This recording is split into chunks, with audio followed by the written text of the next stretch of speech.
Listen, I just want to talk. I just want to talk. I want to know why you're not coming to therapy. What's stopping you? And so I thought about it because a lot of people are not coming to therapy. There are many reasons why someone might not be coming to therapy. I want to maybe help people who are on the verge of going to therapy but just need that extra push.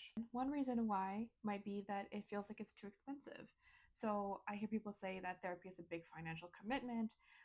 They don't know if it's worth it. They can't justify spending hundreds of dollars when they have other bills to pay. Number two would be I don't think therapy will help me. So folks might say I've tried therapy before and it didn't change much. Why would this be any different? Number three, I can just talk to family or friends. Why should I pay someone to listen when I can vent to people who already know me for free? Number four would be I don't have the time. My schedule's already packed. Committing to weekly sessions feels like just another chore, another thing to do on the list, rather than just a solution. Five, therapists just repeat what I say. I'm really worried I'll spend money only to hear, like, that sounds hard, without any real advice or solutions. I think we're at number six. So I don't want to open up to a stranger.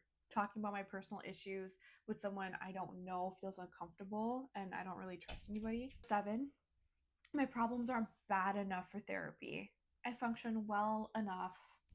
Other people have real trauma or have it worse than I do. I should just deal with my issues by myself. Number eight, therapy takes too long. I don't want to spend months or years working through something when I just need my results now. Number nine, cultural differences might be a problem. Even if you are South Asian, how do I know you truly understand my specific experiences or challenges? And number 10, I'm afraid of judgment or being labeled. What if you secretly think I'm weak or I'm crazy?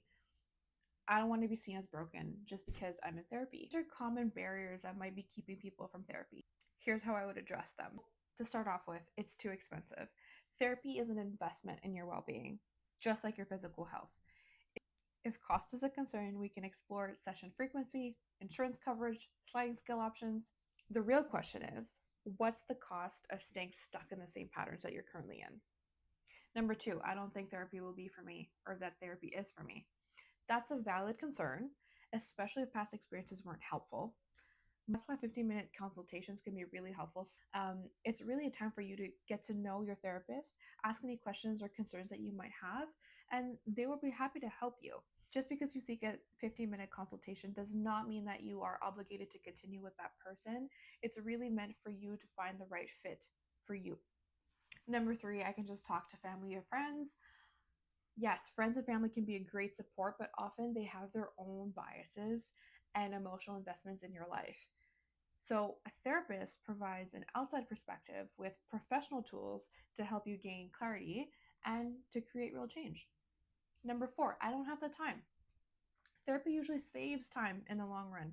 Instead of repeating the same struggles, you can work towards solutions. You can work towards breaking cycles. And you can find a therapist that actually works with your schedule.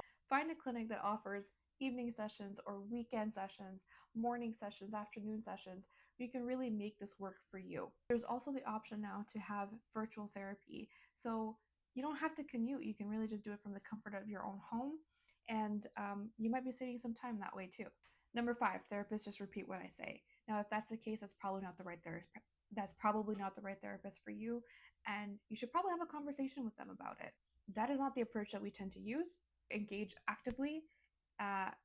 We like to challenge unhelpful patterns.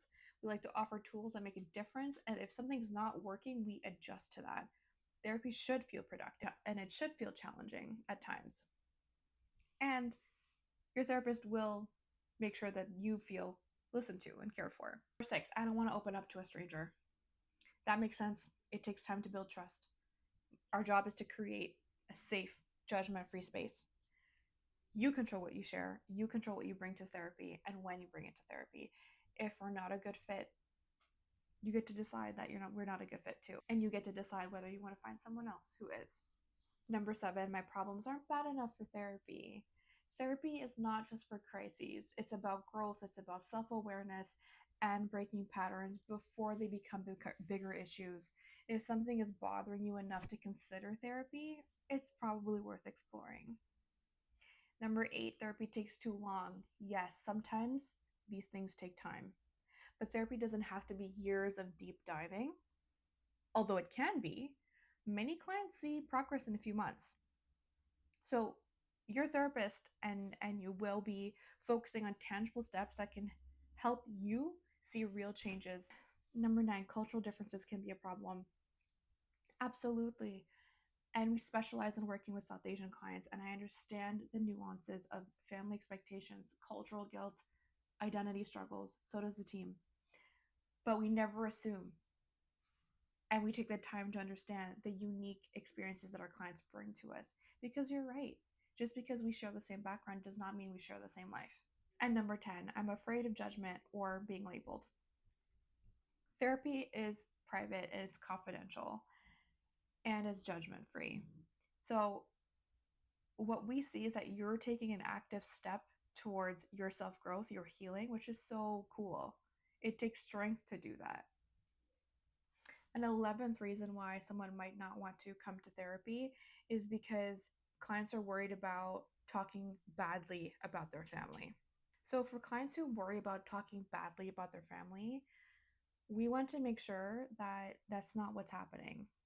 We want to make sure that we are coming from a, a framework of understanding, a lens of understanding, rather than blaming or judging. Therapy is about perspective, not judgment. You're not here to bash your family.